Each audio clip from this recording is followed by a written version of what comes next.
Yes, Kenya. Tamu sana, tamu sana, tamu sana, yes. Very many Kenyans are still shocked on how a hard-talking, very arrogant William Ruto could soften his stance to a point of calling Raila Odinga his brother. In this video, I want us to dig deep into that analysis. But before we do that, let's listen a bit to William Ruto. And therefore, in these circumstances, and in view of the recent events that led to loss of life and destruction of property in the demonstrations that have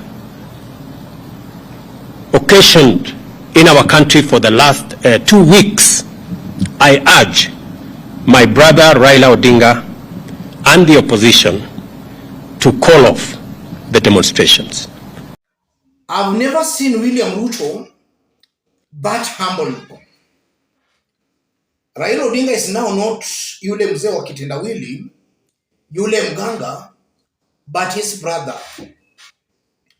And for those who listen to William Ruto today, he was speaking like a president, like a national leader. Not the William Ruto we have been seeing, a tribal William Ruto. Because it's a fact, the way William Ruto himself and his team have been speaking, they have been exhibiting traits of tribal and warlords. They have been speaking as tribal leaders. But from Ruto's speech today, he was speaking as a national leader. What do you think might have softened William Ruto's stance? Because by extending an olive branch to Raila Odinga, he is actually scaling down. William Ruto is coming down because some weeks ago, he could not talk that way. The first reason that might have made William Ruto to come down, William Ruto has realized that he has no ground. The ground has left him. In fact, Raila Odinga has been gaining on a daily basis since the start of the mass action. And if you were to do a scientific survey, you will find Raila Odinga's popularity has gone up at the expense of William Samoei Ruto. So William Ruto has realized he was losing that ground. By Raila Odinga and his team holding this weekly mass action, the ground was turning against William Ruto. And it was just a matter of time before that ground, even without Raila Odinga's push, that ground was now going to go after William Ruto. And it's a fact. We were going to witness something similar to Sri Lanka, where the people themselves actually took to the streets and eventually kicked out President Gotabaya. William Ruto realized that early enough. And for somebody who might have advised William Ruto, that was the best advice William Ruto has received so far. Things are going to get worse for him in the coming days. And again, if you look at William Ruto, I strongly believe that on the way the government has handled the protests and the demonstrations, William Ruto, having seen what befell Russia's President Vladimir Putin just recently, I'm seeing a William Ruto was scared of being taken to Hague. Because so far, the kind of police brutalities we have seen has never been seen in the history of Kenya.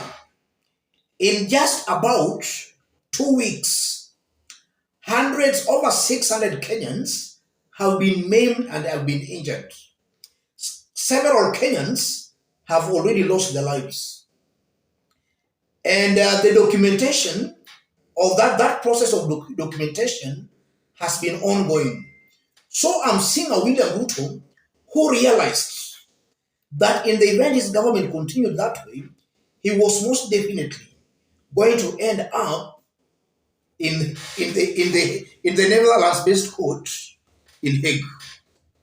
Yes. So the fear of being taken to Hague might have softened William Ruto's stance. Another possible reason, there is a split in Ruto's government, a very big split, a split in the police, a split in the army, and a split even in cabinet. The split has also, in one way or the other, softened William Ruto's stance. And I'm saying that because regarding Gachagua and Professor Kithure Kindiki are not reading from the same page. Kindiki seems to be giving William Ruto some professional advice.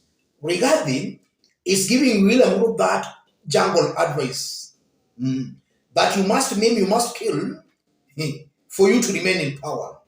Kindiki seems to be adopting some kind of a diplomacy. All those warring factions might have sobered up William Ruto a bit. That's why he's now ready for a dialogue. And also we are being made to understand that there is a very big split in the police and in the military.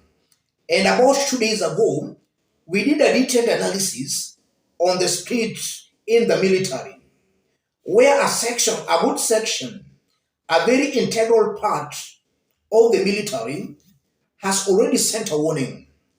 And also we received some very confidential information that even the police are actually split. Though that's going to be our detailed analysis in our next video. Make sure you stay tuned for that analysis by subscribing. We are going to explain that massive split in the police to a point that even some firearms cannot be accounted for, where they've actually gone. A lot was happening behind the scenes. So I'm seeing that all these things cumulatively might have softened William Ruto's stance. And above all, he has felt the weight of Raila Odinga on the ground. Raila Odinga is not just a pushover. And from where I sit, that's the best decision Ruto has made. So if we were to see who has actually won or lost, I think Kenya in this case has won. Kenya has won. In that Raila Odinga is now ready for dialogue, Ruto is now ready for dialogue. Through dialogue, the cost of living can come down, in that Raila and his team can tell William Ruto to lower the cost of living, to introduce subsidies. And Raila can explain to William Ruto how that can be done.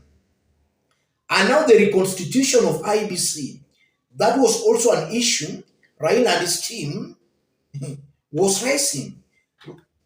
If Raila's team and William Ruto's team now comes together, they can come up with an IBC that is all-inclusive. Not the way things were being done, that William Ruto is single-handedly just picking commissioners. I think with this new maneuver, we can have an IBC that is all-inclusive, not only one side of the political divide picking the commissioners. And then on the opening of the servers, if at all William Ruto and Raila Odinga can actually agree on some fundamental issues, then personally I believe that the servers will just be opened indirectly. They will be opened indirectly. Let me stop with there, ladies and gentlemen. But in case you are watching us, but you have so far not subscribed, subscribe, give this video a like. And to our fans and subscribers here, I'm very much humble, very grateful for the kind of support you are giving me here. God bless you, God bless Kenya. Any other person watching us outside Kenya, drop a comment, let us know from which part of the globe you are watching us from. If possible, subscribe, give this video a like. I think it's a very big win for Raila Odinga. It's around one win in the process of a revolution. Let's meet in our next analysis.